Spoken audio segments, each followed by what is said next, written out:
Test অধিনায়কের দায়িত্বে ফেরানো হয়েছে নাজমুল হোসেন শান্তকে। ২০২৭ সালে টেস্ট চ্যাম্পিয়নশিপের সর্বশেষ সার্কেল পর্যন্ত অধিনায়ক হিসেবে থাকবেন তিনি।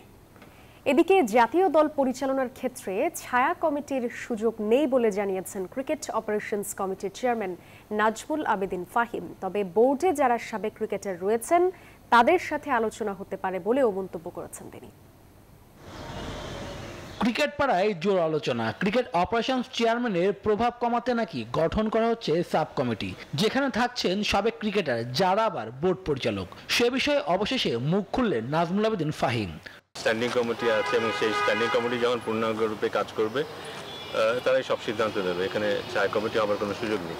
আর যেটা হয় যে বাংলাদেশ ক্রিকেট বোর্ডে এখানে অনেক এক্স ক্রিকেটার আছে, অনেক বড় না, কিছু সঙ্গে এক্স ক্রিকেটার আছে যাদের যথেষ্ট অভিজ্ঞতা আছে এবং তারা যথেষ্ট সময় কাটিয়েছে ক্রিকেট বোর্ডে।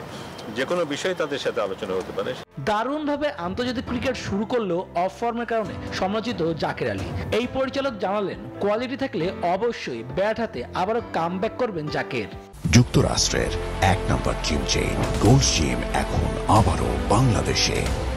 বসুন্ধরা আবাসিক এলাকা ও বসুন্ধরা সিটি শপিং মলে জাকির বলি সোহানের ইনক্লুশন বা ওই জায়গাটাতে আমরা ভালো রান পাচ্ছিলাম এবং ওরা ম্যাচ জয়ী ইনিংসও খেলছিল, সেটা আমরা এবার পাইনি। সো কিছুটা আপস অ্যান্ড ডাউনস আছে। টেস্ট অধিনায়ক হিসেবে আবারও দায়িত্ব ফিরলেন নাজমুল শান্ত। ২০২৭ সালের টেস্ট চ্যাম্পিয়নশিপের সবশেষ সার্কেল পর্যন্ত অধিনায়ক হিসেবে থাকছেন তিনি।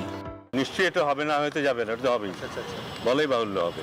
শুধুমাত্র ফলাফলের চিন্তায় নয়, বাংলাদেশের সুযোগ সুবিধার সীমাবদ্ধতাও দেখা উচিত দর্শকদের, অভিমত ফাহিমের।